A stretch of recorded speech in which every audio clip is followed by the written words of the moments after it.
The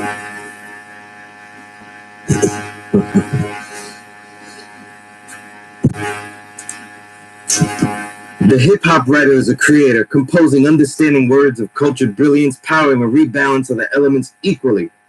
Pages of rejuvenated reaffirmation. Simply the almighty leadership of insightful craft work that stands to build through any confrontation born to be. Yet his daily duty is as a journalist that questions properly and uses his ears to filter the real. And as the art decays by dilution, he concentrates the best again and again, exposing it in the print. Today's journalist and tomorrow's historian, he listens to share. Here is that necessary attempt executed again and again and again. This is the Power Right Show on S Street Media. This is your brother, the lone low life with the homestone garment, the Boricua with the build, the true and living God, stepping in score, Soon as Allah, aka Skill Straight Low. We're not on S Street Media, but we're through S Street Media, so we're going to do it the same way. But on here live to talk about that this incredible beat battle amidst all of this hell that we're going through, losing people that we know, dealing with situations, and eventually for a lot of brothers and sisters it hit home sooner than later. So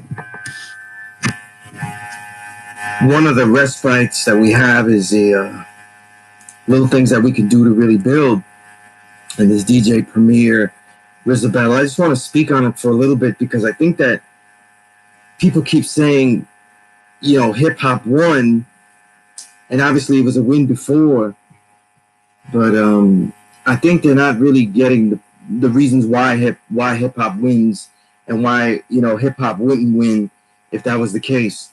There are also a lot of incorrect things that I was hearing. So, I just want to really go into those things and throw out my ideas about the situations, you know what I mean? And really give people a perspective of, how all could really go down, So let me look through all these notes. I copied a whole bunch of notes and things like that. But here's my first perspective, because we go on the social media and we hear all of this stuff about who knows what, this song is better than this, and I think that the battle is already impaired immediately because we have most of the people that are giving their opinion about the decisions about a battle. They really are missing one thing that I talk about, that a music journalist has. A music journalist or a music writer, or even and especially a listener, would have over other listeners, and it's something that is disrespected, and that is the point of contact. I talk about a lot about this, and it becomes very relevant when we talk about with Premier, and we talk about RZA and the incredible works that they have. When we talk about the point of contact, there are different perspectives that you have when you actually hear these records, when they are actually released, what you were doing when they were released, and how you experienced them when they were released. And I don't mean this because of just the memory intake. In other words, the memories that are associated with music as you listen to them. I also literally mean, especially for a journalist and a historian, is the actual real impact that a song may have on a larger site, for a larger community, the assumptions that music make. For example, we are left often to judge impact by the sales, and that's why people count sales so much, because we're left to establish the impact of something by the sales.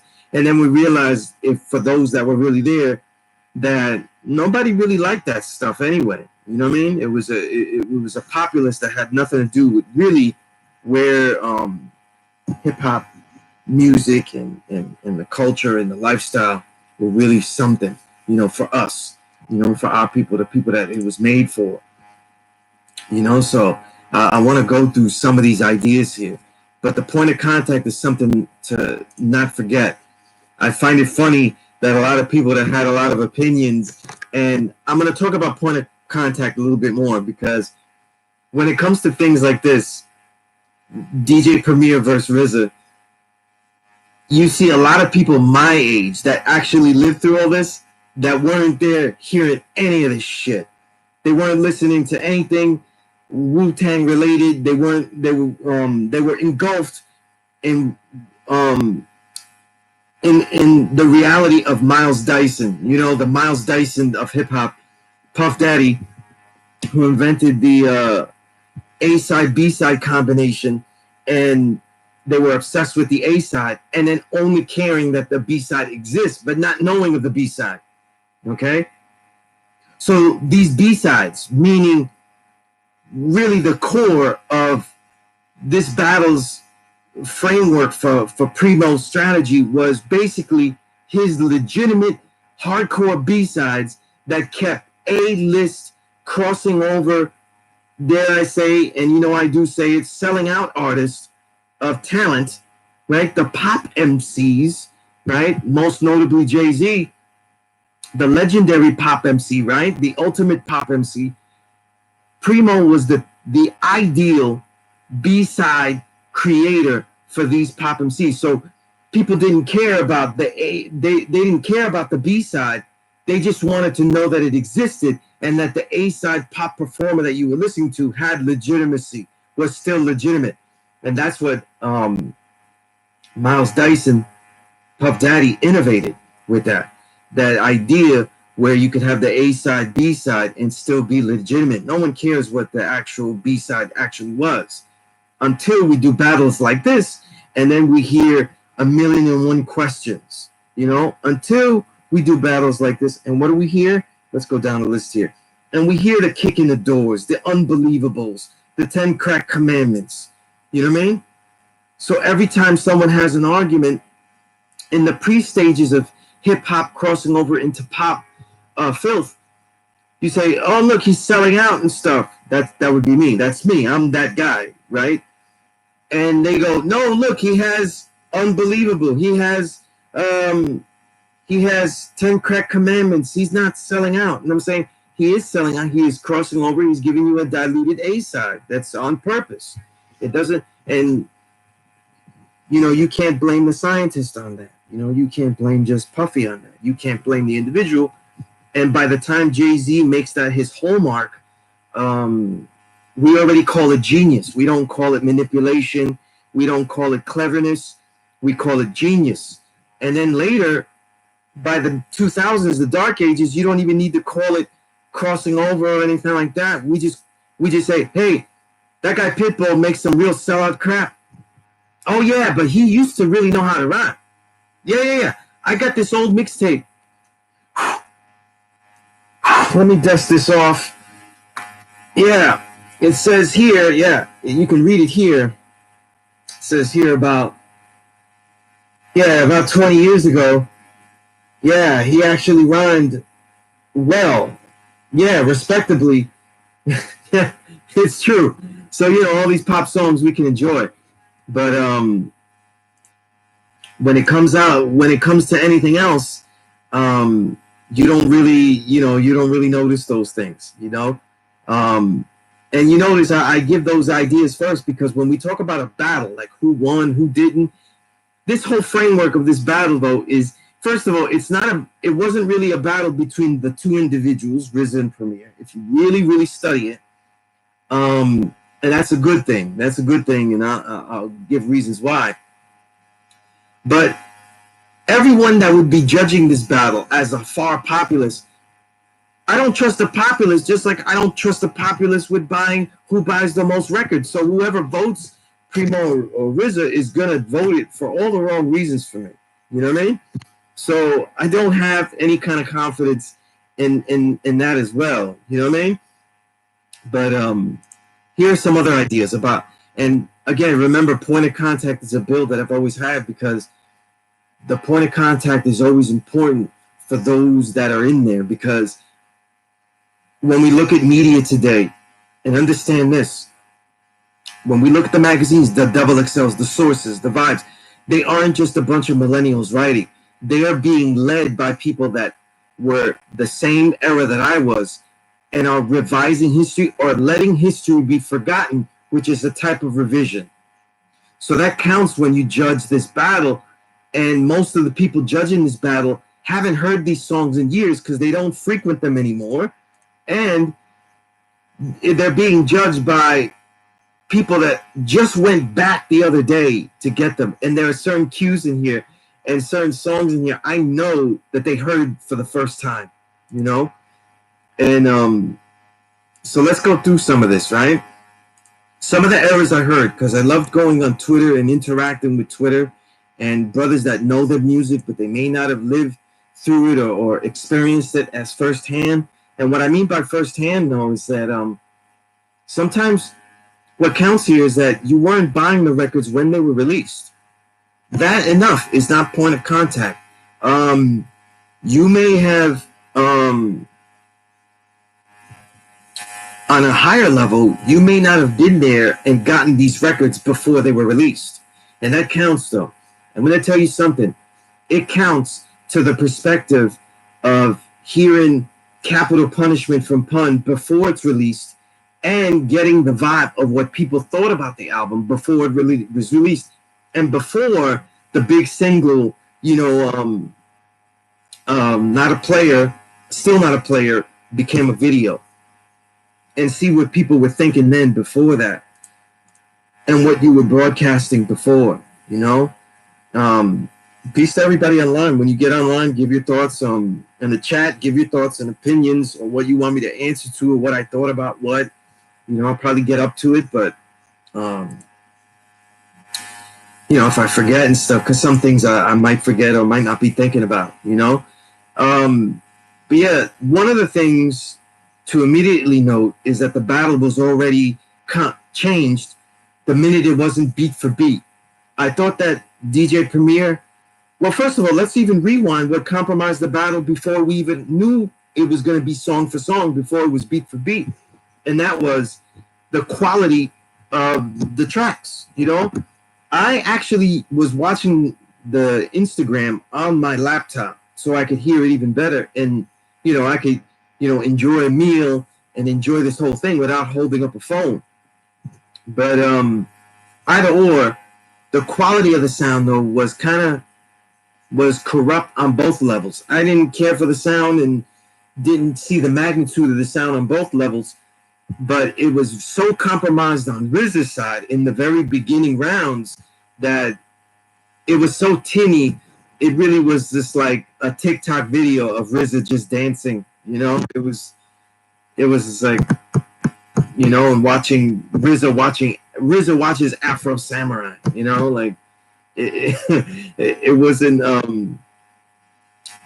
booming enough where we could be like, oh yeah, that was it. You know what I mean?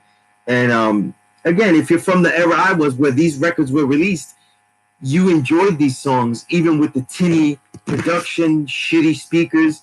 I mean, for those that are thinking about it, like this, you know, and I'm going back and forth on history, but You Know My Steez is some of the genius that was left out of the battle. And You Know My Steez is built off a break made out of the sound the speaker makes when it's popped. You know what I mean? And I forget who he had sampled that he got that from. It's an old song, old hip hop song. Or it was one of the hip hop movies, I'm forgetting. But for him to use that pop sound from the speaker to make that track, it's ironic that would have worked really well as an idea here in this battle. But and I'm only noticing that because another journalistic point is that journalism is about the appreciation of the music, and that's why there's so much depreciation. Our music gets commercialized and diluted, so those of us that love it tend to be noted for, even if we don't do it that much, for depreciating other music, or slop sounds I like to call it, right? And so we don't get that, you know, those blatant moments like this where we get to just love and appreciate the music. You know what I mean? Yeah, peace, Ja. And that sound quality kind of marred it, especially on RZA's side. But then after a while, it became equalized somewhat. But we knew that the sound quality, we should have assumed that the sound quality on Instagram Live, though, isn't going to be that. I assumed it But I think that I don't know if the Scott Storch battle with Manny Fresh, which is more like a collision of Dark Ages fodder, which I didn't check for at all. The sound quality of that, if it was better or if it wasn't, even just knowing IG Live, I didn't expect it to be of a great quality. You know what I mean? Yes, thank you. Yes, flash it to the beat, because they do that on there, and you hear the sound of a speaker popping, or on an old school speaker that isn't strong enough to hold the beat. It's primo genius, and what we lose is so much genius. Like, I've been told him, peace to the God Wise King, if he hears this or anything, like anytime post or pre. Because of him, I was enjoying again the joy of the W album, and how that was the album that really disappointed because it didn't have the lyrical merits of that extraordinary, to me, the peak of lyricism, of quantity and quality, is Wu-Tang Forever. I will argue anybody that. There is nothing more lyrically qualitative and quantitative, amount-wise, merged together like Wu-Tang Forever. And RZA 1997 as an MC is the peak of lyrical depth. No one can argue that. I will go back to anyone with that. Just those verses on Wu-Tang Forever, and the added verses, the 5 verses that he has on the Gravedigger albums, the second Gravediggers album, the Pick, the Sickle, and the Shovel, led by 12 Joules, will eradicate anyone's depth or match up with anything you find. You could give me, you could give me KRS-One any year, Rakim any year, or any of these lyrical miracle, MC extravaganzas you could think of. But once the battle begins, and it's clearly a song for song battle, it favors RZA. And this is what people aren't really understanding here. They're understanding that RZA is, I don't consider, even though some brothers with great knowledge and acumen about this, I actually consider, on some levels, DJ Premier a more technically sound producer, because remember, DJ Premier is the prototype of not only New York City, but what a boom bap beat sounds like. If you want to show them what a hip hop beat sounds like, what it is, what the textbook definition is, you give them a primo beat. You know what I mean? And the thing is that one of the reasons is that the boom bap ethos is the hard drums and being able to fill a room. We're going to talk about that later, especially with RZA noting that. But it's something I've always noted about greats like Primo, Pete Rock, Large Professor with his bass drums. Primo snaps and fills the room easily. And it's the typical hip-hop sound. But what also is that, unlike RZA, Primo's best work has samples that you don't notice. And that's because he's so great at chopping. His chopping skills are so great that he does what RZA, something that RZA does that actually gives RZA more fame. RZA chops a sample so that you know what he did was so incredible. You know what I mean? So when it comes to chopping and the technical aspects of sampling, a lot of times Primo ends up being Tim Duncan. You know what I mean? You don't notice that the magic of what he did with a sample, because he's not always overtly showing it to you. Whereas some of RZA's greatest work, like if you hear Cream and stuff like that, you can hear the genius of the sample because he's putting the sample out there for you. It's something that influences all of the wonderful tree branches that root out of RZA, like Bronze Nazareth, Apollo Brown, and others, even Kanye, where they're going to let you know, look what I did with this sample, check it out. And then the sample is kind of there for you to hear, you know what I mean? And even if you find the sample, it's so overtly there. You know something was sampled, you know what I mean? And also, RZA's early work is filled with drums, with the same drums. Like, 36 Chambers is using Melvin Bliss repeatedly throughout, you know? If I remember correctly, I think Melvin Bliss, you know, the famous Melvin Bliss sample, Synthetic Substitution, is used on Method Man. It's used on a couple of others, at least 3 songs, maybe Bring the Ruckus, you know what I mean?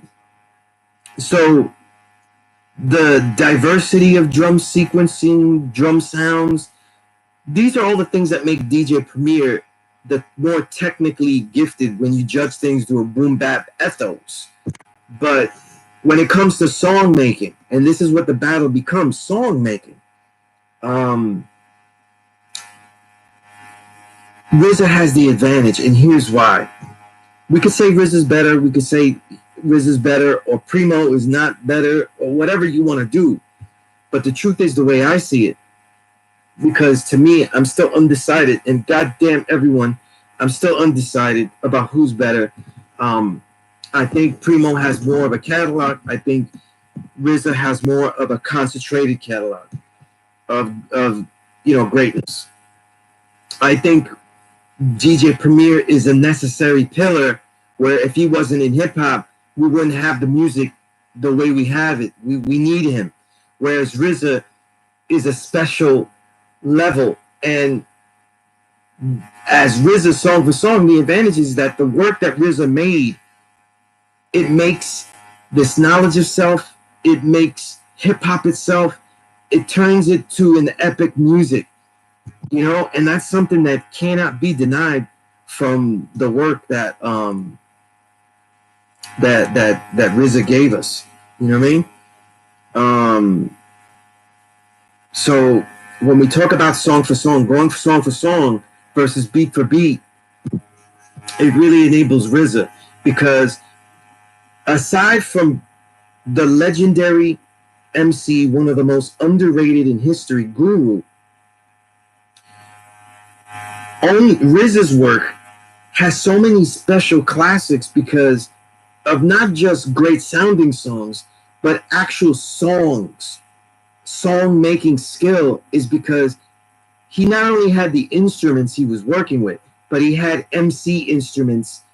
He had at least 3 legendary MCs, Ray, Ghost, RZA, and he had at least 4 other greats. Himself, Meth, Inspector Deck, Old Dirty Bastard, right? And these MCs could easily, in many people's guys, could veer into legend, but they're absolute greats.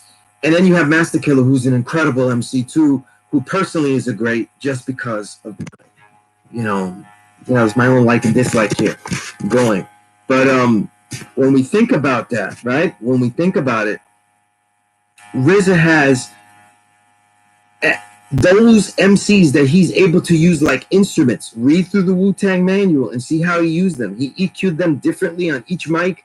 He was using them as instruments and had more time all those years from when he starts making music in, you know, the 80s as a kid, through the hood, through the early 90s, into the classic peaks, and is able to work with them for so long. So what happens is that the products that RZA makes are actually song-crafted, thematic ideas. He gets to work with Ray and Ghost and make a thematic album of Cuban Links. He gets to work with Old Dirty Bastard and take the time, because you definitely needed the time, to capture his comical genius and his irreverent nature as the most unique stylist in the history of hip-hop. It's a fact, right? Then you have, what else you have? Then you have RZA. Really, when we argue he's the greatest lyricist of all time, it's because of his word choices and his tempos, everything, right? So here's the time to make a masterwork with the RZA, right? And when you look at all of that, you know what I mean? When you look at all of that, right? You basically have an advantage that goes to RZA when it comes to song making. Also, look at Primo's career.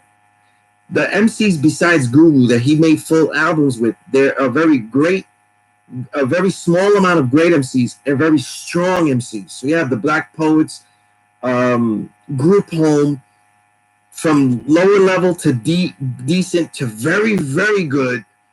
And then you have the very great like J. Rue. And then you have very great like Royce the 5'9".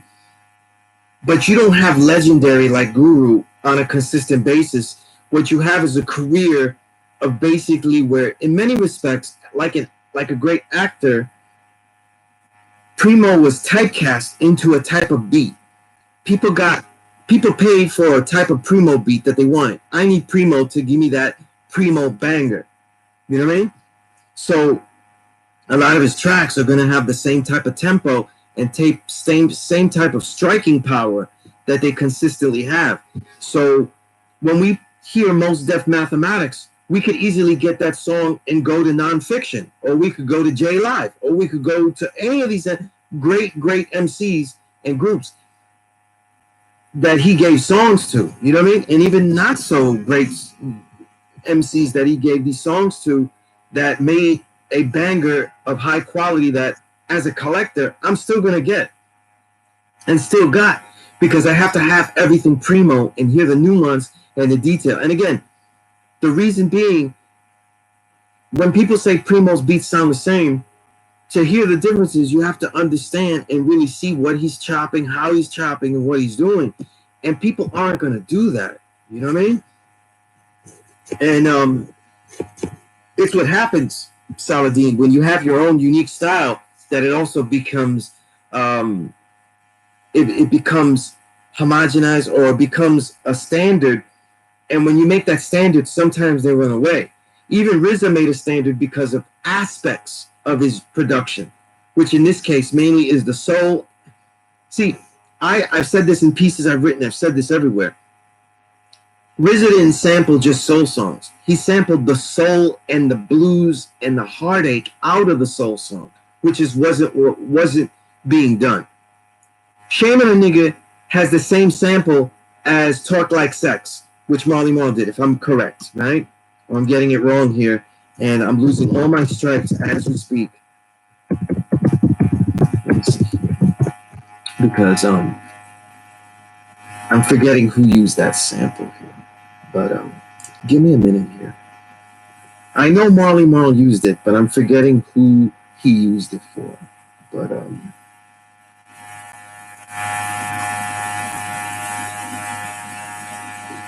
is it Talk Like Sex? It's something, I can't remember what it was, but you know what? Give me a cheat moment here, because I'm on my laptop, and I can use that famous snitch site, whosampled.com, to answer my question that I forgot already. But yeah, so the song I'm thinking of is Syl Johnson's Different Strokes, but I'm forgetting how Marley Marl used it. I can't remember the song he used it for. But this is really gonna bother me. But let me see if I'm the chat, if somebody getting it for me. Yeah, Different Strokes. Yeah, boy, Deep Crate Recordings though. You're a blessing here. You're getting stuff right at the same time that I got. Yeah, I was right. Yeah, Talk Like Sex uses that sample. And I'm pretty sure that Marley Marl did that song. Okay. Let me look, because that was a great album and I forget who.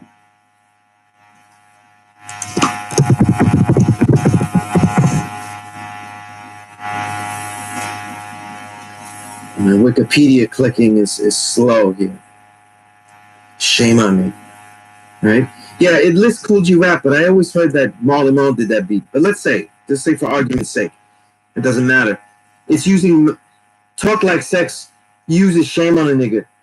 When RZA uses Shame on a Nigga, you see the wild blues aesthetic in it, and it fits perfectly with Old Dirty, because that rawness that Syl Johnson had comes out on the track. You know what I mean? So, hey, peace, Infinite Mind.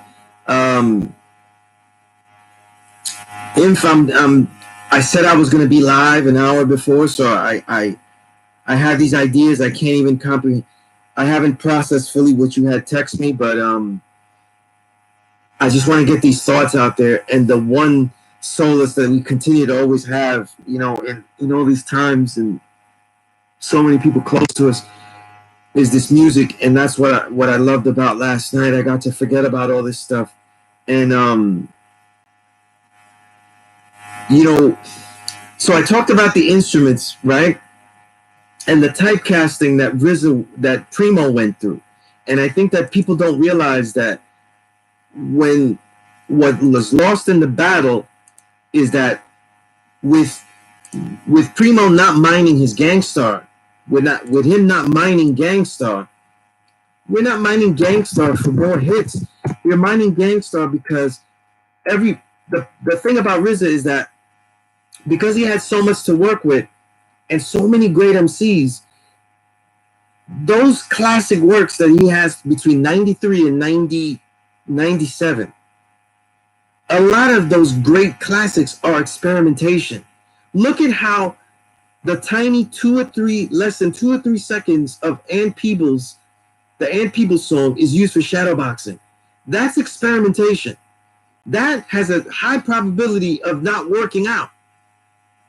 But every one of RZA's experiments were working because he had so many experiments with so many great MCs that it's very difficult to fail because he's shooting a lot. You know what I mean? RZA experiments over the years. There'll be less shots with great MCs because he wasn't working with the Wu as much, so his failure rate increases. The thing about RZA is that RZA could fail 60% of the time, but a large percentage of the tracks that are left over can be incredible next level shit. The thing about makes Primo an incredible legend is that when you mine the Gangstar albums, right, they're filled with those next level moments where you're like, this is the next shit. You know what I mean? So no one can tell me that when you were hearing Suckers Need Bodyguards, when you were hearing Tons of Guns, the way they slowed down the pitch on A Long Way to Go with Guru, and the way he did that was genius. Tons of Guns, the Planet, the aforementioned You Know My Steez, Work. You know what I mean? How live that song is, Above the Clouds, which he did play, but then he didn't play The Rep Grows Bigger. Find a song that sounds like that. The Rep Grows Bigger. Because I remember hearing that and remember when I bought the album how that track blew me away. JFK to LAX and It's a Setup. These songs are different than the typical Primo banger that was being asked for back then. You know what I'm saying? And yeah, and if we know that RZA would have shut the battle down because he made those type of records that are so unique, and Primo just was searching for versatility in the people's ears, and it just wouldn't happen. I would have loved if he just trusted and played his level of next level, because it's like this, for example, I'll liken it to jazz. Miles Davis or Thelonious Monk, right? Miles Davis is very easy to hear his next shit anthems because a lot of his next level playing and compositions were in ballads. So everyone loves a ballad. So when he flips it, you're going to get blown away immediately. Whereas when you hear Primo's a lot like, has a Thelonious Monk, or even better, a John Coltrane reaction, where a lot of John Coltrane music, you're hearing solos for like a million years, and you're like, man, it just sounds like a whole bunch of sax playing going on forever. I don't know what's going on. But when you get into the nuance, then you start to realize, like, wow, look at the detail. You know what I'm saying? Look at the detail of what's going on. See, so what I argue in Infinite Mind is that the composition detail of a Coltrane is in the actual playing, whereas the compositional detail in Miles Davis is in the composition itself, the way it flows, the let's say, for example, you got to pick one, is in the type of style that he's creating, whether it's modal jazz, whether it's the cool jazz, whether it's the rock infused jazz, and all these different styles. So you hear the difference is very overt from song to song. Not so with Primo. It's a connoisseur's brand, so it wouldn't work out. And once you go song for song, that's it. It favors RZA immediately. You know what I mean? Like, and we talk about instrument, right? As far as dynamic and charismatic, Primo never got to work with somebody as dynamic and as charismatic as Ghostface Killah. So when he puts on Run, and Ghostface starts rhyming in Run, that song is going to be over. The battle, that round is over. You know what I'm saying? If we're using the MC as an instrument, the round is over. You know, it doesn't play out. When you play, you know, even though he cheated with Brooklyn Zoo, when you play Brooklyn Zoo, it's pretty much over. You know what I mean? There is no such thing as anything close to Old Dirty Bastard. That's why he's the bastard. There's no father to his style. You know? I think if it was instrumental, and that was the point I was making, if it was instrumental for the listeners, it favors Primo because RZA had so much problems with his sonics, but you need people favor filling the room with bass. So Primo's beats all do that, whereas some of RZA's greatest tracks don't, and that's what I'm gonna get into. You know, let's see. I have these loose in here, so what I'm gonna go through is I'll just skip along to this point because it's more relevant. But the lack of musical diversity, this is something I saw across the board with listeners. There's a lack of musical diversity of other genres that impairs the appreciation of Primo, you know what I mean, and RZA. And I think that one of the things that I saw that I didn't like, though, was that people were saying that the battle wasn't really worth it because they weren't going at each other. Oh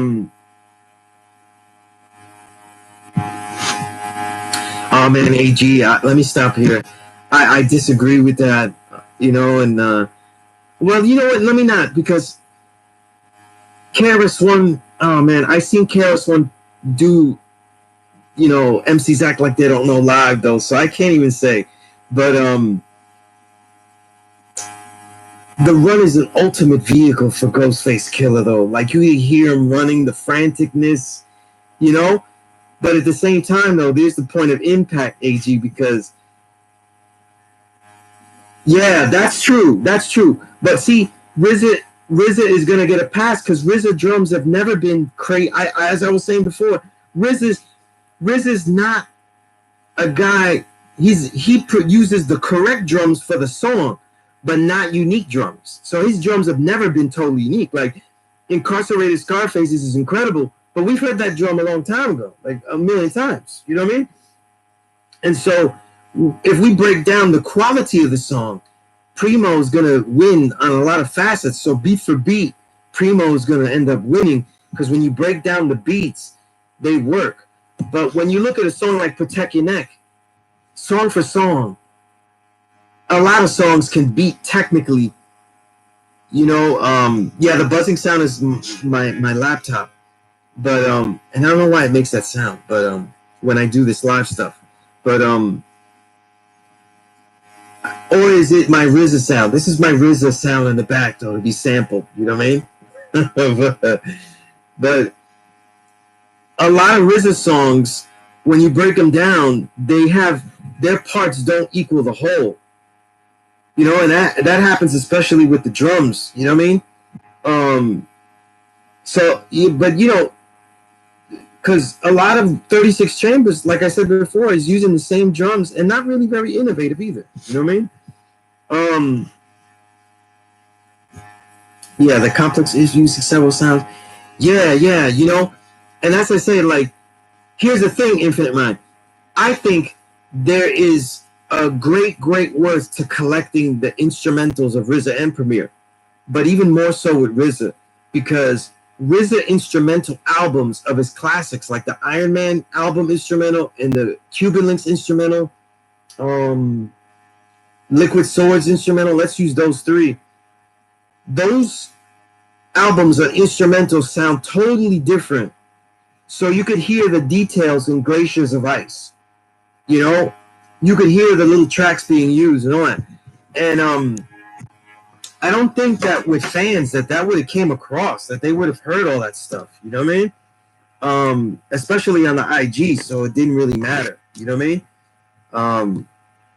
Yeah, you know, he was really using Ultimate Beats with Breaks. He was, you know, he was on the fly.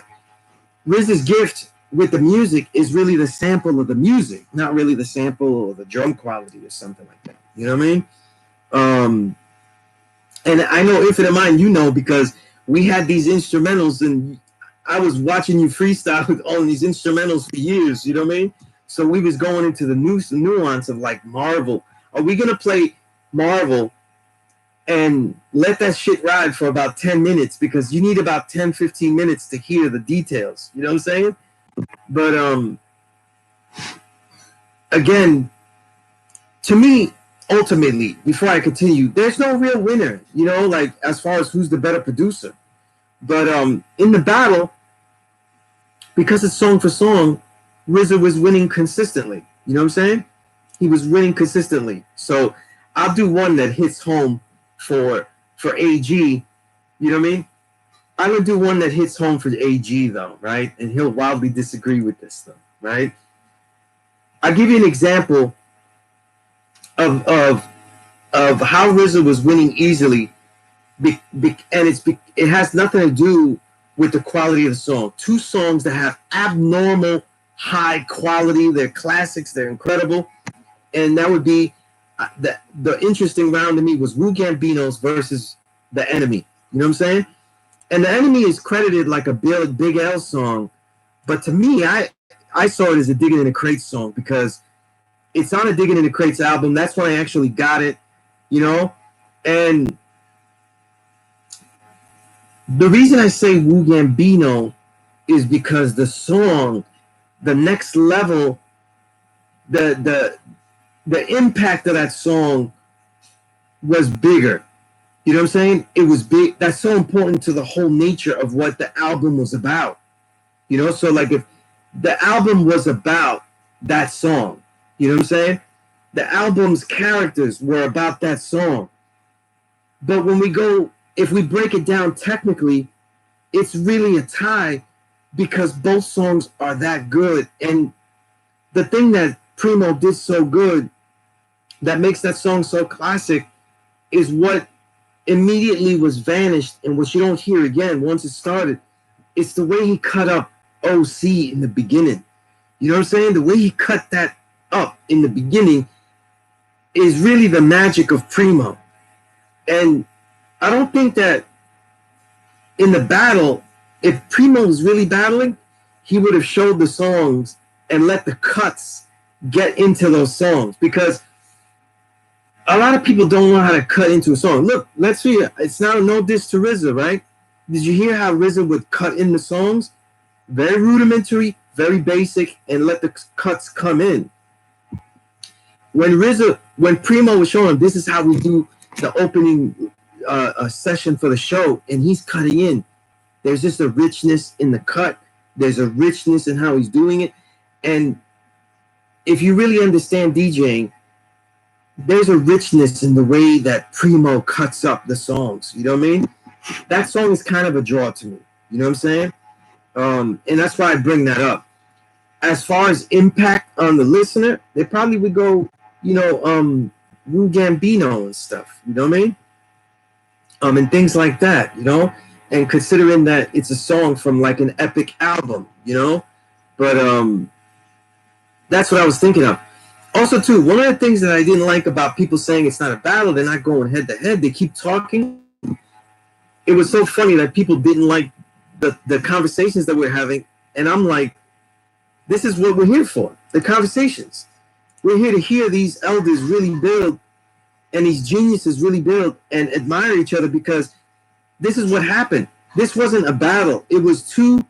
Here's what I said. This is what I had written, right? These were two giants not battling, but sharing the depth of what they created and what they wanted each other to appreciate of their own work. That was the beauty of it. You know what I mean? And for me, my life, being able to teach is that I've been a mentor of many greats. You know what I'm saying? I've been an apprentice of many greats. One who's even returned to the essence recently. So it's these conversations that you listen to, how people created these great things. What were they thinking about when they created them? And you could hear the underlying reasons were mainly the competition that they had amongst each other. You know what I mean? And that was the beautiful thing about it.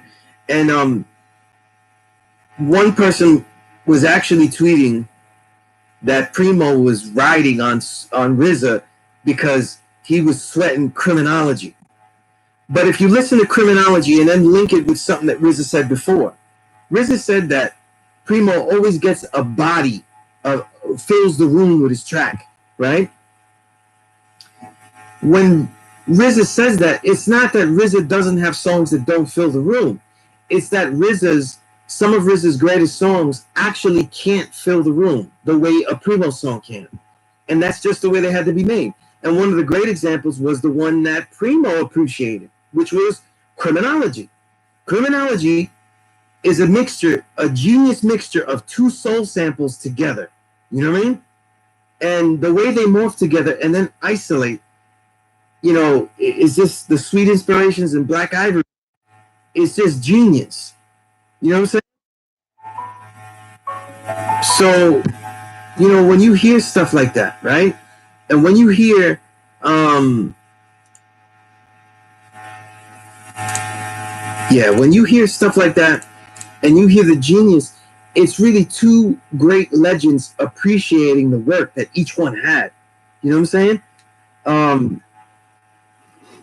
And yeah, you know, AG, that was the best part of the battle, to hear the stories of how they came up with this stuff. For some people though, it should have been in like, oh man, I don't spend enough time appreciating, you know, these legends, or, you know, I don't have that in my collection. I gotta go get that. You know what I mean? It just got lost, you know, in that whole thing, you know, and the diversity. Let's not forget, man, the diversity of what was left out of both could have blown away each other if it was used at select moments. The thing is that no matter what, Primo's selections would have been stuff that you would have never heard. But Primo left out stuff that people loved, that people knew about. Like, he didn't use Right Where You Stand, you know what I'm saying? And that was incredible. But at the same time, from that album, he could have used, for me, he could have used a whole bunch of cuts from the owners, you know what I mean? And the thing was that Primo sometimes made his magic on songs where you didn't really hear people. Like, what about Words from the Nutcracker? And that minute and a half track, you know? What about Up Against the Wall, Group Home, where he's using, you know, the Quincy Jones score for I forget the name of the Sidney Poitier movie. You know what I mean? That's what I'm talking about with Primo's chops. It's genius. And the IG live forum isn't the forum where you would get that. Oh man. Next Level is one of the beautiful thick tracks that he could have used. And the way it's Primo really knew how to start off his songs and then let them crash in, you know? And RZA couldn't even get into that. You know, like, a lot of RZA's greatest song, like, to me, RZA's greatest song is Triumph. Like, that's his greatest beat to me, my favorite beat. And even he needed Old Dirty is the genius that introduces that, you know, the genius of that song, you know. And AG, that's another fun fact that you know, RZA used to go to the Bronx and hang with Primo, and, you know, like, it's amazing, like, how they made stuff. Another example of, like, RZA not filling up the room is the way they battled with Near State of Mind. Did they? Let me see the list. I don't think that they battled Nas versus Nas though. on that. It was Nas's Like, right? Um, yeah, the verbal intercourse went against Nas's Like. Nas's Like or New York State of Mind or Represent, they all fill the room. But verbal intercourse doesn't. And that's a classic that if it filled up the room, you would have awkward, it would be an awkward production, right? You'd have an awkward production. So that again, that's some of the greatness of RZA versus Premier and how they're both different. You know what I mean? Right? Yeah, Royalty, another unique track that would be totally different. You know, Criminology versus Dwick. I love both of those songs too much. Those are karaoke classics in my household. You know, for me, and I couldn't even decide. You know what I mean? Yeah, that was definitely a draw. There's no way. And the beauty of it was RZA going back and saying, "Nah, you got to play Guru's verse on that." You know what I'm saying? Because to me, I wanted to hear more Guru. You know, that was my hero. That was what the legend. And to me, of the consistency of great MCs that Primo worked with, that was it. That was Guru. You know, like for example, AG, you're on this. He gave you a great song, but to actually stay in there and make an album, a whole list of songs you want to share to the world, and you can say, I won't use these, I'll use those. That's what makes a lot of multiple classic and also unique, great songs that you can't get out of just getting one track from somebody, you know? Yeah, I agree with you, AG. Yeah, it wouldn't really match the bigness. RZA's advantage, though, is that a lot of his songs are, especially 36 Chambers, are really wild out songs. They're like get amped, get stupid type shit. You know what I mean? So he would have had to really mine 36 over and over, you know, and even Old Dirty's debut. But RZA had him. Remember, RZA didn't play fourth chamber. He didn't play fourth chamber. He didn't play shadow boxing. I mean, for me, those things get me hyped. You know what I mean? But I'm a different breed. But what people should get out of this, though, is really the quality of the catalogs. You know what I mean? And yes, RZA, you know, one thing for journalists out there and diggers, I think, and I am not sure, that one time RZA did take credit for Brooklyn Zoo, that he had made that record with True Master. And I had seen somewhere where there was a co-credit. I can't find it or the interview, but it's only been like one night, so I don't even know. Peace, Knowledge Magnetic. But I don't know about that. But it doesn't take away from what RZA was doing and stuff like that. These guys have tons of tracks. And one of the misnomers that was going on through the week was that a lot of classics that RZA produced on these albums were not produced by him. And that may be true. You know, that may be true, that a lot of classics, but what we were going to do, we were either going to say that RZA gives people a chance that suck, or that RZA gives people a chance that make great work. We'd rather have it on the latter, you know? And for every great song that RZA had somebody else produce, there's a classic right after from him. So it's either or, you know what I'm saying? It's either or. You know? It's really not, you know, it's really not a thing, you know? What else we got here? In the battle. Yeah, again, I think Primo diluted the strength because he was trying to show his versatility, but these were things that they were showing each other. They were showing each other the work that they were doing and how much they valued the work. One of the great examples of that is RZA playing Gravel Pit, a song that to me isn't a fail as an experiment, but it's almost there. It's parts I really like and parts I don't like. I actually don't like its tempo. I think the tempo forces a double time rhyme out of the MCs, and I didn't want to hear that. You know what I mean? I thought it was too pop, especially if you look at the time that it came out in. In 2000, double time rhyming was very pop crossover. And so I hated to hear that. You know what I mean? Ghostface did it on the next level to me, but everybody else did it kind of like in the vein of what was going on, and I couldn't, you know. It's the type of style for that time. I didn't want to hear it. It was too pop for that time. So remember, Point of Contact. If you were not around 2000 and around what was going on, then that song might be appreciated or might be appreciated or or depreciated for a different reason. You know what I mean? But yeah, but I will give AG that. Maybe running MCs Act Like They Don't Know is a lot closer than they thought. You know what I'm saying? Every Jay-Z song lost. I don't care. I really don't care what you say. You know what I mean? Let's see. Although, man, he played with RZA. This, when RZA played Assassination Day, and when he played Motherless Child, I found it interesting that he used cuts that weren't as great. He could have used All That I Got Is You, but he also could have used Black Jesus and After the Smoke Is Clear, which is two of the hardest cuts I ever heard him make. 260, which is a genius sample of Al Green. Wildflower, I found it interesting that he played lesser tier Iron Man songs, and yeah, I agree with that, AG. Yeah, definitely, God. Verbal intercourse over analysis, but the win is not that. These wins are almost irrelevant, they're almost irrelevant, yeah, but the cola, right? I don't know if I'm pronouncing that right. The cola. When Gravel Pit, you don't like Gravel Pit, you're not big on it, but it knocked last night.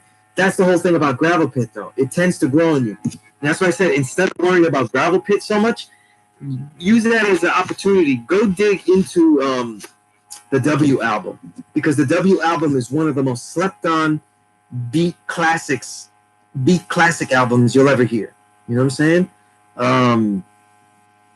It just does. You know what I'm saying? It just does. And by the way, the Jay-Z songs lose only because I'm a Jay-Z hater. You know what I mean? It's not because Jay-Z sucks or he didn't make a great song. I think, and I always say this though, without DJ Premier's production, those In My Lifetime albums would be exposed as pop crossover attempts of the most heinous degree. But for some reason, with DJ Premier in the track list, you could follow it up with Glenn Frey samples and other pop sunshine fodder, and nothing happens to anybody's credibility. You know what I mean? But and by the way, once you play Above the Clouds and Guru's I self-lord and master shall bring disaster to evil factions, demonic chapters shall be captured. Oh man, I got knowledge of self at that time, you know what I'm saying, where it finally clicked in my head. And then I get Moment of Truth album. So it's a very special album for me. You know what I mean? And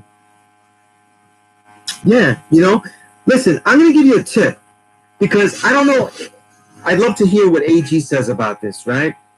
But I say in 1994-95, it was considered crossing over if you had one pop song on your album. And when Jay-Z in the later half, because Biggie already made it a thing. Again, Puff Daddy is Miles Dyson. You got to go back and you got to, eliminate Miles Dyson and at that point. So, don't take your Terminators to Jay-Z, because if you get rid of Jay-Z, you won't do it. But when you hear In My Lifetime, it's a pop song, or a diluted song, right? Hardcore banger. Pop song, diluted banger. And it's this flip-flop track list that everyone is acting didn't happen, and that's the thing, AG had the classic line, sellouts got no worth, I think they better go soul search. And instead of soul searching, they went and did market research. You know what I mean? They did market research and studied analytics, and that's the thing. We got love for Biggie, but no matter what anybody says, his musical forum of Ready to Die was Puff using him as an analytics experiment that was successful at a mind-blowing level. Mind-blowing level. Because it wasn't rejected. I'll give you an example. When Biggie's Ready to Die album came out, though, you know what album I bought? I bought a different debut album. I bought MOP's debut album, To the Death. Brooklyn. Compare the types of Brooklyn that we're talking about. Okay? What DR Period was doing with To the Death, and then what Biggie was getting on Ready to Die.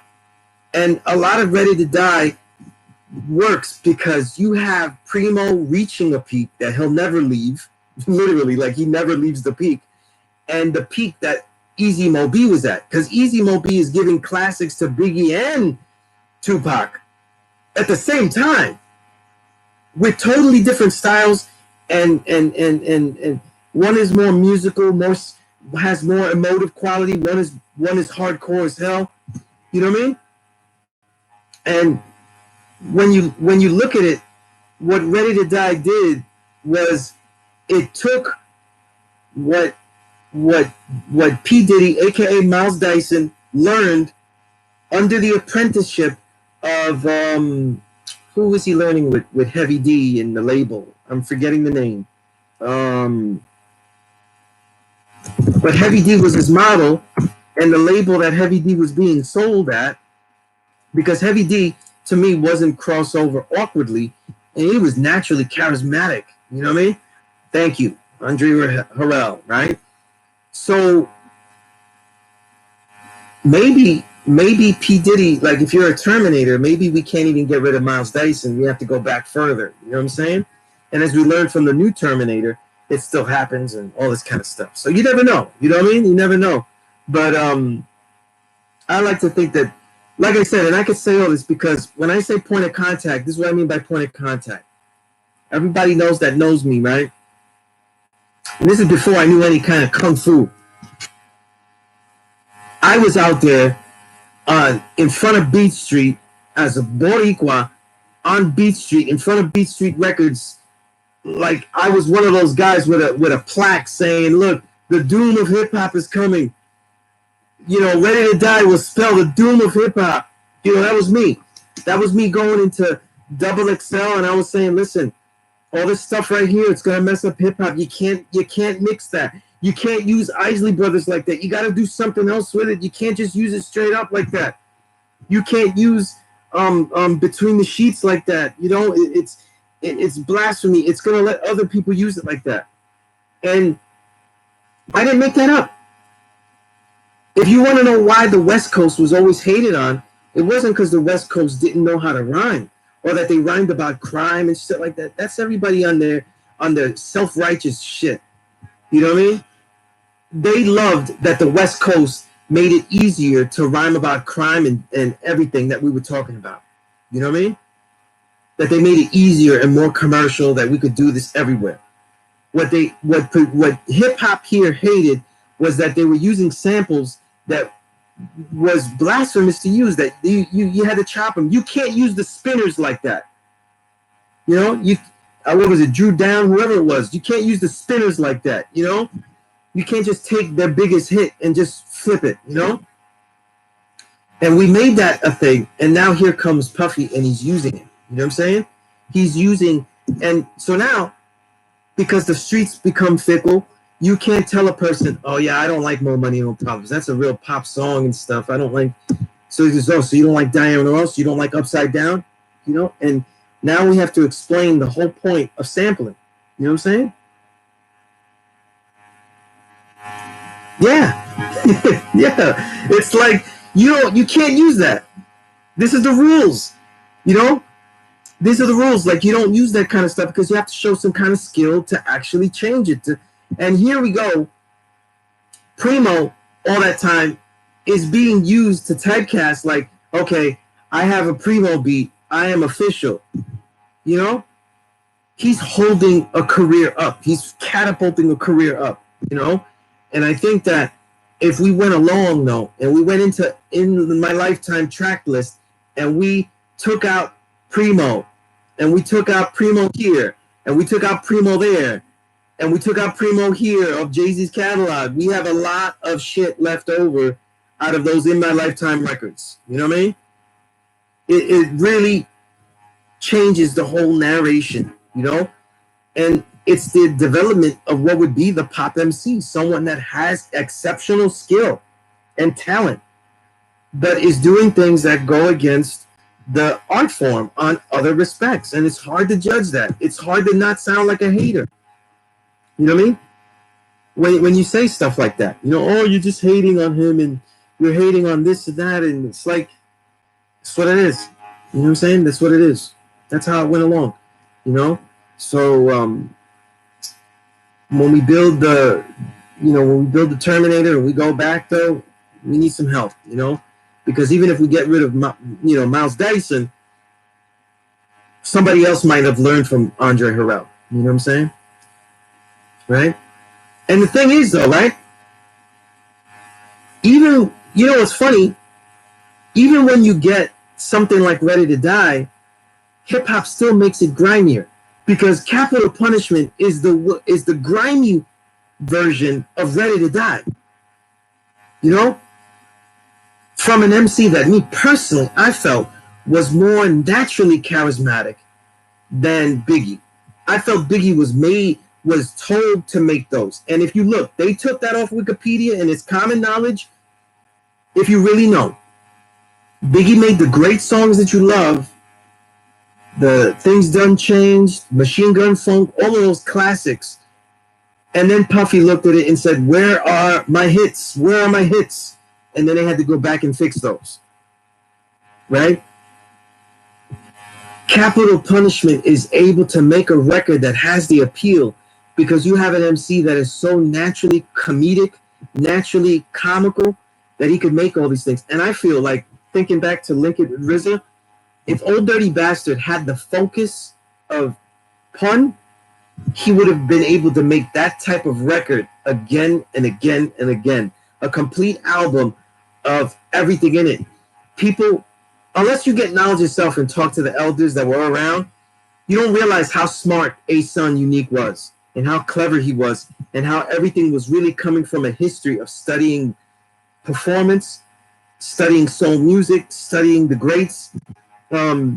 He's just a genius that we didn't get to really appreciate. And like so many geniuses that are comedic, like Sean Price, Old Dirty, Big Pun, all of them, Remembered Imperfection. We kind of downplay them like goofballs because we find it convenient when genius is mixed in with a great comedic sensibility, you know?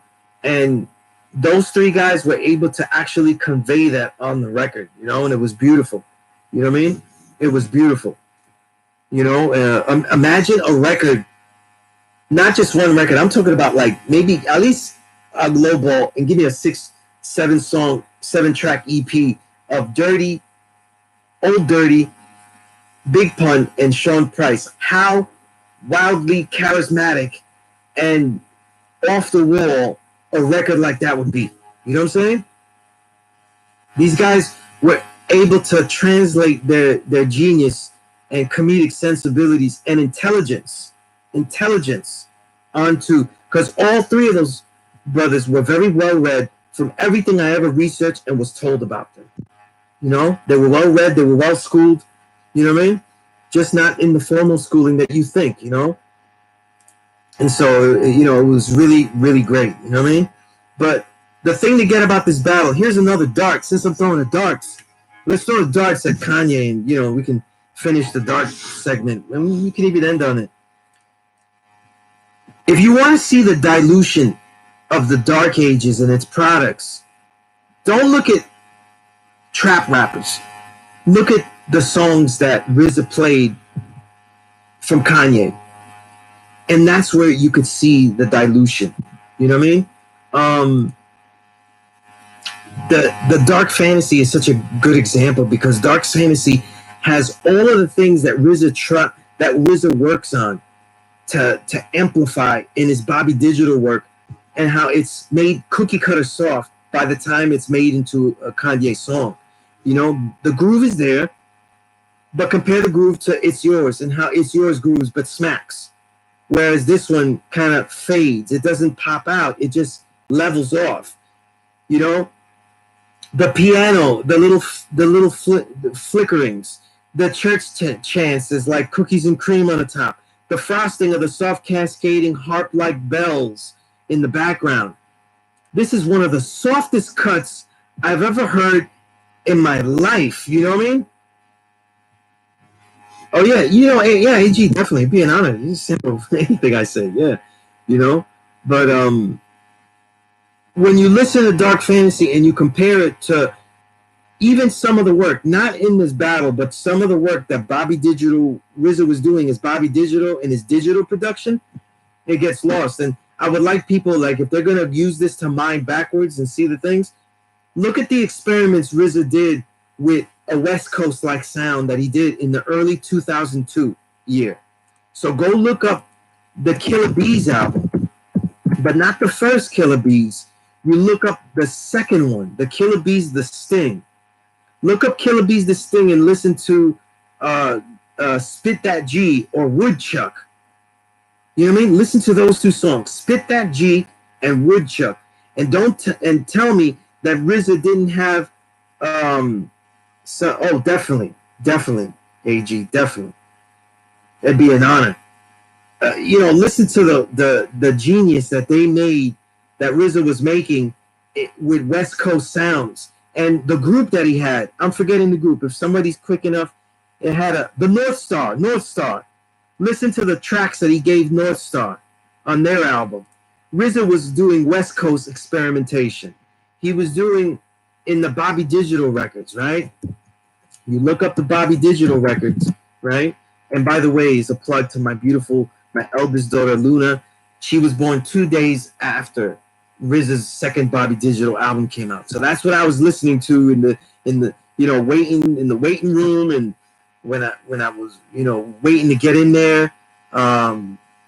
And so I got a lot of love for that record, and absolute bias though. So bear with me if I have bias toward Digital Bullet, But when you look past the Bobby Digital albums, first of all, every Bobby Digital album, the last couple of songs is him getting into a Knowledge Yourself, and are really where the classics are. But if you listen to the Bobby Digital albums and you listen to what he was doing, let's say, for example, at the bottom of those records or throughout with some of the music, I criticize RZA's drum work.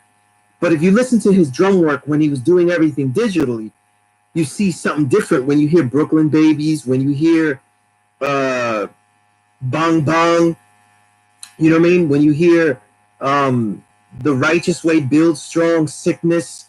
These are songs that are really great, you know what I mean? Like, real great stuff, you know what I mean? Great stuff, And when you go into Primo, if I give you a record that, if you want to hear the quality of Primo's drum sounds and quality, but without, like, it doesn't have fancy samples, Black Poet's Black Print. If you want to hear quality drum production and the quality of filling a room and just hear beat supremacy, that's the album from Primo. I might go, because everybody is already up on Group Home's album and everything like that. But these are two albums that do exist on instrumental, so listen to them both, because Black Poet kills it too. So it's worth having. You know what I'm saying? But yeah, you know what I mean? I don't look at the best music that I talked about. Here's the shameless plug here in my book, The Filtered Reel. Only $19, right? But if you DM me, in the social media, Sunias97@gmail.com, right? The genius of this era's music is that RZA and Primo are actually stems to everything that's great going on. You can't tell me that you don't listen to the production of Wavy the God or Artivist or anyone, 38 Special, and you don't hear the greatness of Primo in 38 Specials, because 38 Special is great at getting great drum sounds. You don't think that Primo has something to do with that inspiration? You know, when you hear a great soul sample, you don't think that, you know, with Bronze, Nazareth, all throughout Illiday's new album, Kobe, you don't think that RZA's still coming through? You know? I think RZA and Primo, they have the right to experiment and fail. But also, I would like them to just figure how to always keep that grit in there. That's the key, the grit. I got to keep it real. Since AG's here, it reminds me of everybody. Showbiz productions are different than they used to be. The drum sounds pop way louder than they ever did before. And it's a totally different sound, almost a little bit different. You could tell the difference in the era. But Showbiz didn't lose that grit. So he could give Milano tracks and it just sounds totally evil. You know what I'm saying? He could make records with AG, and AG, who's developed into this incredible, like almost jazzy MC where like you can really, you know, spoken word and then flow fluidly through everything, and you know, the peak of that, what Guru used to say, mostly the voice type shit, could make any type of song and could work. Showbiz could still draw it out. That's what they need to do, and I think that some of the producers have kept it. By the way, also, because Digging in the Crates, to me, out of all the crews, Digging in the Crates, Boot Camp, Woo, let's put Primo as a whole camp too, right? I think the most amount of music, like the amount, quality and quantity together in this invisible renaissance that we've had from the 2010s on, the most music of a high quality has probably come from Boot Camp and Digging in the Crates. But the most unknown and slept on and forgotten and really unheralded enough has been the Digging in the Crates. And probably some of that is because the Boot Camp promotion is so good, and the fame, the well-deserved fame of Sean Price. You know what I mean? You know, Sean Price's star quality was catapulted, dug down, where, you know, people are listening to their albums and they don't even know who Smith & Wesson is. Like, they don't even know. You know? But again, the whole point was like, who cares who beats what? Like, some of these, they're irrelevant. Like Wu-Tang Clan ain't nothing to fuck with versus Crooklyn. You know, Primo's Crooklyn Dodgers, you know? Not Q-Tips, right? The Crooklyn Dodgers 2. Crooklyn Dodgers 2 is it's a deeper beat, it has more going on and everything, but ain't nothing to fuck with. It's like an iconic song. So how do you battle that? You know what I'm saying? Right? Ice Cream is a mega hit, but Unbelievable is an incredible, unique drum sound. Which one is better? You know what I'm saying? Right? I mean, you know, and then as far as songs, like a good example is like Buck 50 is gonna beat Question Remains. That was a battle track that was mind-blowing off one of the most impactful albums in history. Whereas The Question Remains was a great song that was a B-side, and I think was on the soundtrack for one of these movies. I forget which one. Was it the movie with Ice-T? I don't even know. I forget which one, you know? But, and then Triumph is better than Represent, but Represent is part of one of the greatest albums of all time and a classic of classics, so it's still tomato when you think of these things, you know? And for all I joke about, It's Yours could win over So Ghetto because of the unique beat, but we could also say that every Jay-Z Primo track now is an artifact, right? An artifact of sound, things that you'll never hear like that. You know what I'm saying? You know, but yeah, absolutely, man. Absolutely. Like, it's just, it was a great battle.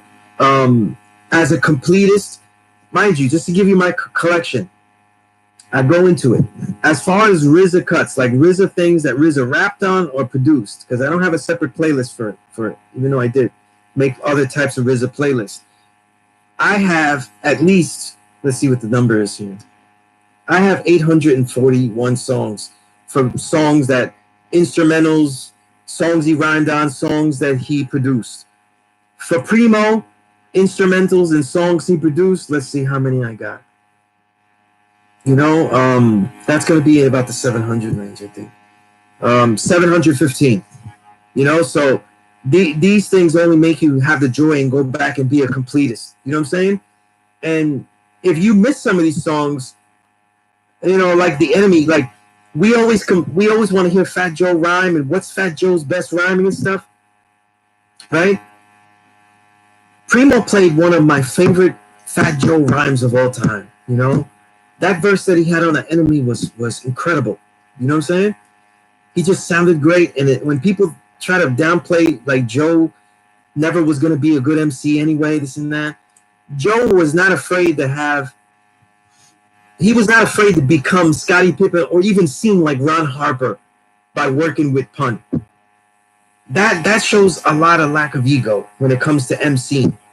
Because once you bring Pun in, you may not even seem like Pippen next to him. You could seem like Steve Kerr, and to have a Primo cut with one of those. In fact, one of my favorite Primo cuts, since we're talking about Pun and AG and all that, is actually on AG's album. You know what I mean? What was the great song? No, not Weed Scented. What was the other one? There was another one too. But I don't think. Oh yeah, I don't think that Primo produced that one. Primo did Weed Scented, But what was the other one? The other great one? Yeah, Drop It Heavy. I don't think that. Yeah, I'm wrong because he didn't do Drop It Heavy, So yeah, I'm wrong about that. Yeah, but that was another great song. You know what I'm saying? Yeah, who did Drop It Heavy? Yeah, Showbiz did Drop It Heavy. That's right. Such a great beat. You know what I mean? But Weed Scented, I actually like Weed Scented as a Primo track that shows versatility because it has more of a funky bass line. The bass line growls a lot. And a lot of Primo tracks, the bass line's more clean. You know what I'm saying? But man, definitely. But I'm gonna leave it right there. I'm in this for how long were we in there? About 120, over almost an hour and a half.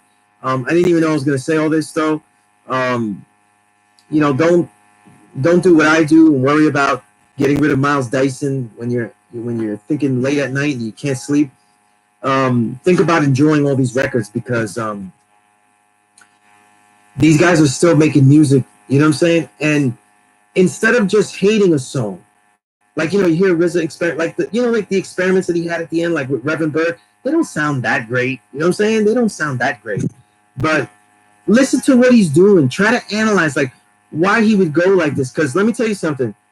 When you study Miles Davis, you appreciate all of the errors, even though that funk era at the end isn't your favorite.